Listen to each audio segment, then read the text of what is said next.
In this lecture example, we look at personal service providers, and the first required tells us to explain any tax consequences to Mr. X if he structures the relationship as described. So let's just take a look at this. It says, Mr. X works for ABC Limited as an accountant. His only income is from his employment of ABC Limited. Right, so here's ABC. Mr. X works for them. He has a taxable income of 1.8 million rands for the year.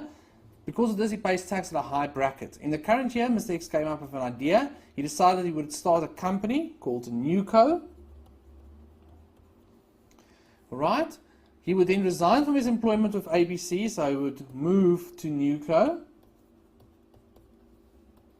So now he's no longer at ABC.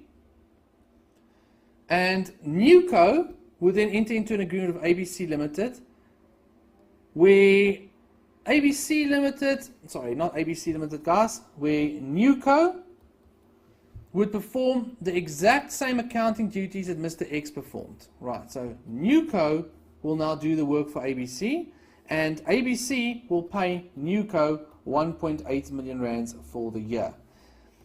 Now, Mr. X is happy because he believes Newco will be taxed at 28% and there will be a tax saving for him. And that Newco can claim all sorts of expenses. Can this happen? Right, so guys, you can see the indications are there. You need to consider if it's a personal service provider. So the first thing that we have to ask ourselves is a couple of things. Is it a company? Yes, it is. Newco is a company. And does the services, who performs the services in Newco? The services in Newco are performed by Mr. X. Is Mr. X related to Newco as a connected person? Yes, because he has more than 20% of the shares. And does Mr. X do the work for ABC? Yes, he does. That is what this first requirement is. Would he have been, so now you have to look at AAA, BBB, or CCC. It needs to meet one of these criteria. So the first one is, would he have been regarded as an employee of the client if he was working for the client directly? So in other words, if Mr. X had been working for ABC, would he have been considered an ABC's employee? Yes, he would have. So AAA is met. Or, right, so just one of these must be met, but let's look at the rest. You'll have to consider this well in an exam. Must he perform his duties at the premises of the client?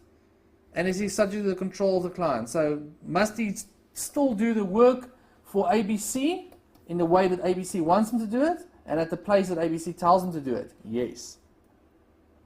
Is more than 80% of the income from ABC? Yes. Right? Then you have to ask yourself, if Newco, so that's a new company, has employed 3 or more full-time employees, then it will not be a personal service provider. In this case, it hasn't. It just has Mr. X, and Mr. X is connected to the company. So this requirement is basically met, that it is not, that it will still be considered a personal service provider. In other words, if it was 3 or more full-time employees not connected to the company, it is not a personal service provider, even if all of these requirements are met. That is the one that changes everything. But in this case, that is not the case. So Newco, the new company, will be a personal service provider. If they are a personal service provider, Section 23K will limit what they are allowed to deduct, so they can't deduct whatever they want to do, like Mr. X explained over here. Right, then example 2, guys. Example 2 says, can we claim a deduction for the amounts incurred if the company is not a personal service provider and if the company is a personal service provider? So they give us a couple of amounts. So the first one is stationery. They say they bought stationery. Can they claim it as a deduction? Now guys, if the company is not a personal service provider, you will apply Section 11A and you can claim it as a deduction.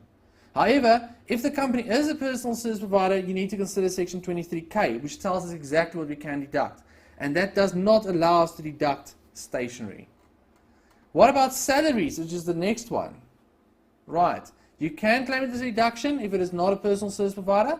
You can also claim it as a deduction under Section 23K. Legal expenditure, bad debts, provision for doubtful debts. Now guys, for these amounts, you can claim a deduction if it's not a company. Legal expenditure, bad debts, provision for doubtful debts. What about the personal service provider? You can claim for legal expenditure and bad debts, but not for provision for doubtful debts.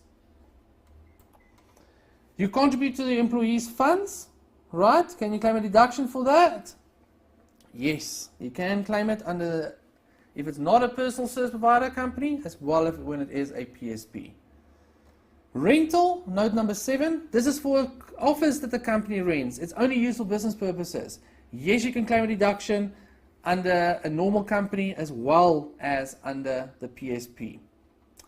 Then car insurance and petrol, note number 8. They tell you he uses his personal motor vehicle, Mr. X, who is the 85% owner of this company. He uses his personal motor vehicle 75% of the time for business. Now guys, to claim anything relating to assets or to premises used by this company, it must be used 100% for business.